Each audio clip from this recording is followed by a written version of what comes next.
Assalamualaikum warahmatullahi wabarakatuh. Teman-teman dimanapun Anda berada, senang sekali pada kesempatan kali ini kita bisa berjumpa lagi dalam program Tanya Guse, yang mana saya banyak mendapatkan kiriman potongan-potongan video tentang niat yang dilafalkan.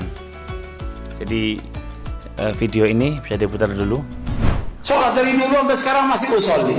Tanya dalilnya, nggak pernah tahu, nggak pernah ada. Mana keterangan nggak pernah ada? Kok nggak berubah? Nggak berubah, kenapa? Antum sebagai seorang dai berubah dong ibadah antum kepada yang lebih baik. Cari mana hadisnya di Sahih Bukhari, di Muslim, Abu Dawud, Tirmidzi, Nasai, Ibnu Majah, Ahmad dan yang lain. Cari, ada nggak dalilnya? Nggak ada, kenapa dilakukan? Kok sholat usolli? Nabi nggak pernah usolli. Para sahabat nggak berubah dari dulu, berubah mestinya. Saya pernah mendengar jika kita sholat tidak perlu niatnya diucapkan karena Rasulullah SAW tidak pernah mengajarkan atau tidak ada hadisnya.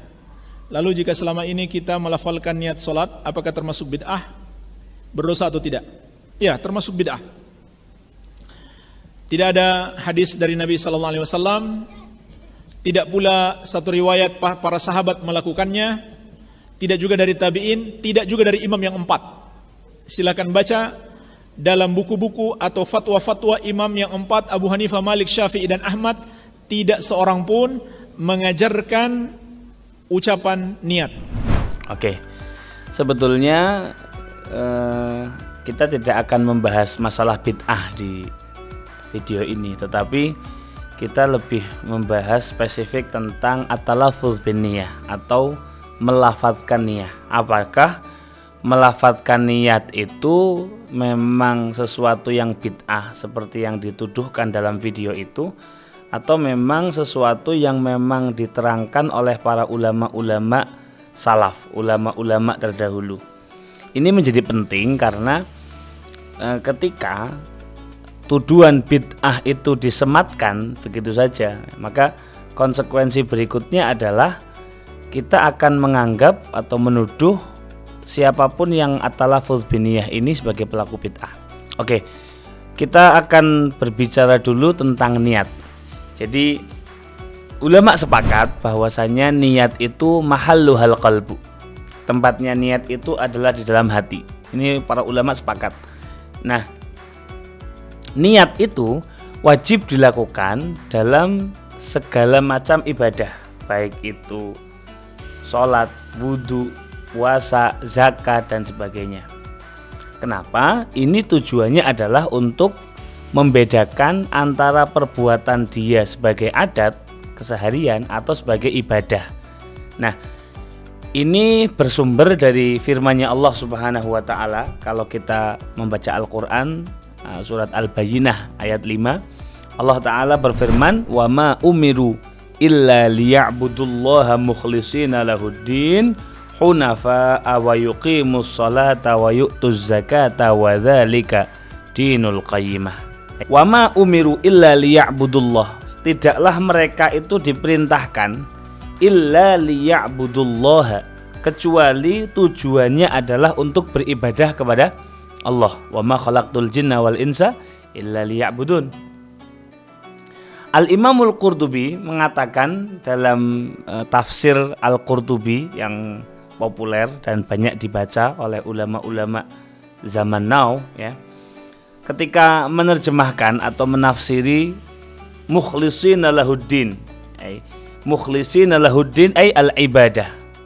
Jadi ikhlas untuknya di dalam beragama. Ini di sini dimasukkan dalam ibadah. Minhu, termasuk bagian dari ibadah ini adalah qauluhu ta'ala, qul inni umirtu an a'budallaha mukhlishal lahuddin. Kata Al-Imamul Qurtubi dalam tafsir beliau, wa fi hadza dalilun ala wujubin niyyah fil ibadah. Ayat ini mukhlishina lahuddin atau mukhlishal lahuddin tadi, dua ayat tadi, itu merupakan dalil tentang wajibnya niat di dalam ibadah.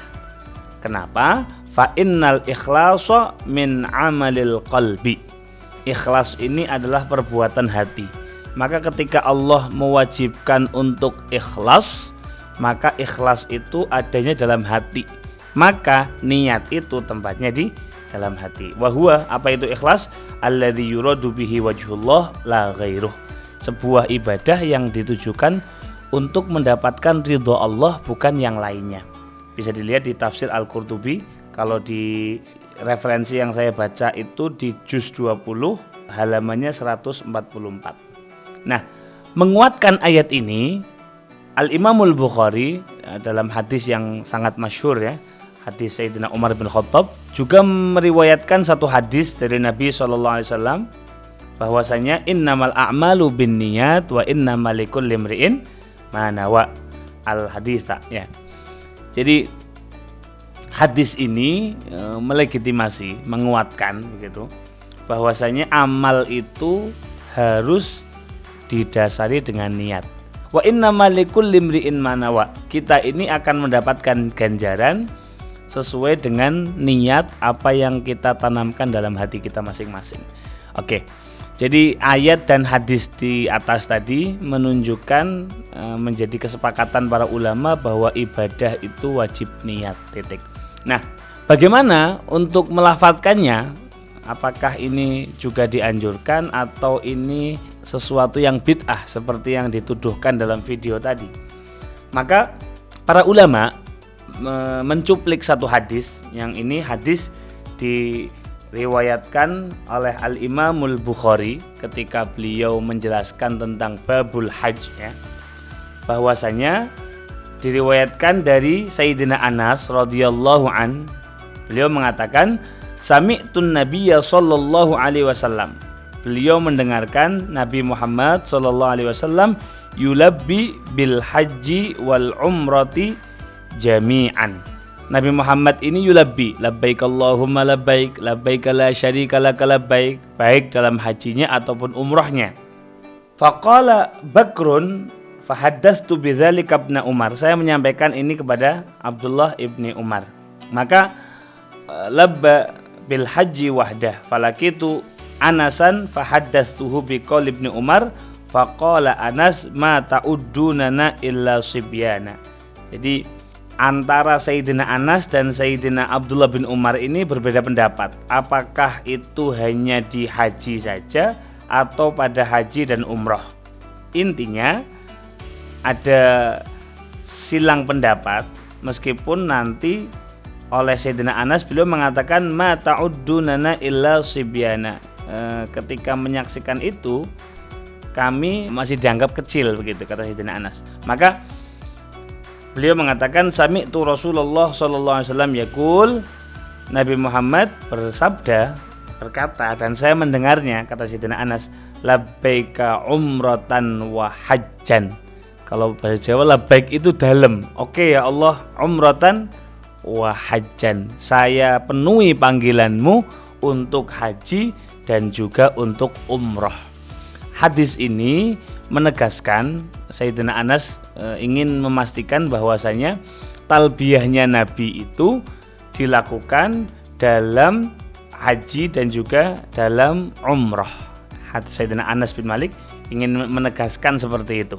Nah, para ulama mengomentari hadis ini, diantaranya Al-Imam Ibnu Hajar Al-Haytami, beliau memiliki kitab yang sangat populer di mazhab Syafi'i ya, bahwasanya walidzalika qasa ba'dul ulama istihbabat talaffuz bin niyyah fil wudu was shalah 'alal haji. Tadi dalam hadis Bukhari tadi yang menyatakan Nabi talbiyah mengucapkan niat haji dan umrah, labbaika hajjan wa umratan tadi, kata Ibnu Hajar beliau mengatakan hadis ini menjadi qiyas. Qiyas itu analogi hukum. Sebagaimana dalam haji Nabi ini mengucapkan niat haji dengan talbiyah tadi, dengan ihram untuk haji dan umrah tadi, maka kata Ibnu Hajar Al-Haytami, ulama-ulama juga mengkiaskan niat ini atau talafudz biniyah ini dalam wudu, dalam sholat dan ibadah-ibadah yang lain. Kenapa dikiaskan dengan haji? Apa? thoriqul jama' atau sabilul qiyasnya, ilahnya begitu ya. Karena haji, sholat, puasa, zakat dan sebagainya itu sama-sama ibadah. Jadi ada persamaan. Jadi qiyas itu kalau dalam usulul fiqh kita menganalogikan, menyamakan satu hukum yang sudah sabit dalam Quran atau hadis kepada sesuatu yang belum sabit. Jadi misal nih di dalam Al-Quran yang secara tegas diterangkan keharamannya itu al-khamr, minuman keras yang terbuat dari perasan anggur. Nah, bagaimana kalau datang minuman-minuman keras yang baru yang tidak terbuat dari anggur? Maka juga haram. Kenapa? Ada sifat iskar, ada sifat memabukkan.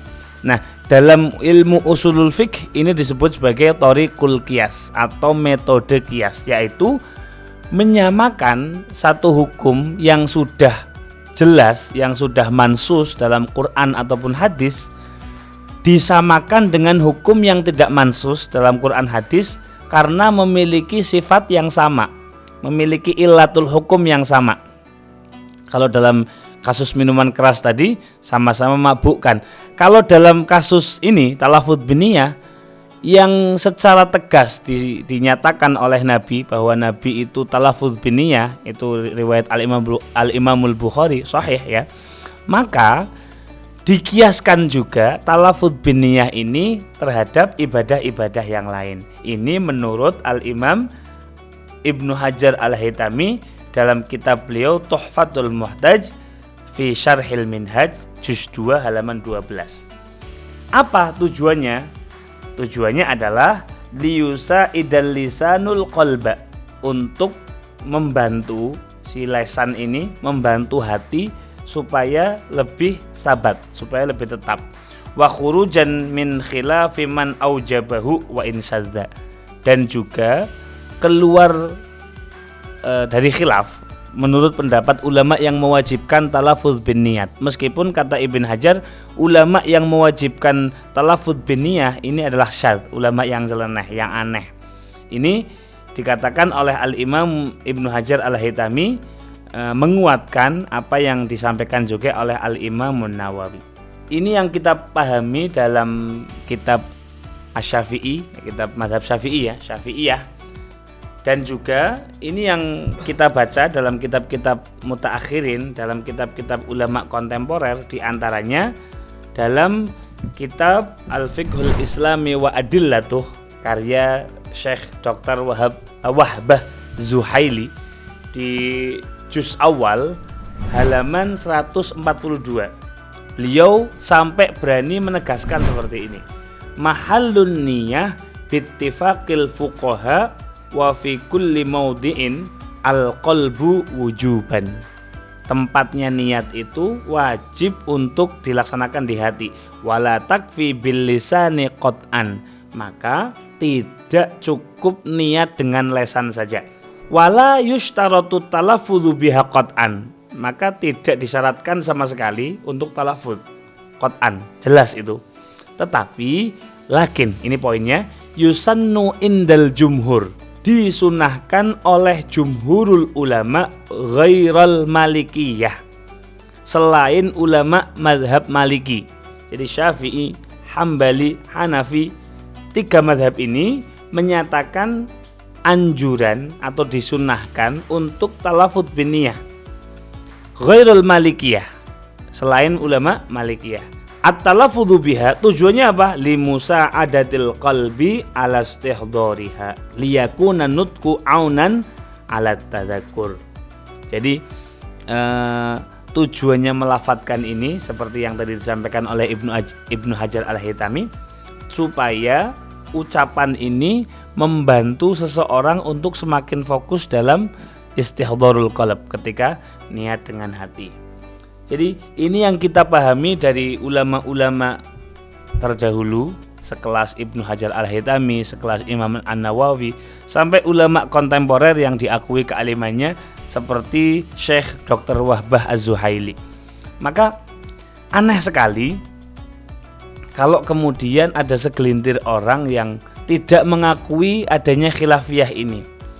harus dicatat bahwa kitab-kitab ulama terdahulu menyatakan kesunahan untuk talafudz biniyah. Sekali lagi, tidak wajib. Artinya kalau Anda atau siapapun tidak ingin melakukan, tidak ada masalah.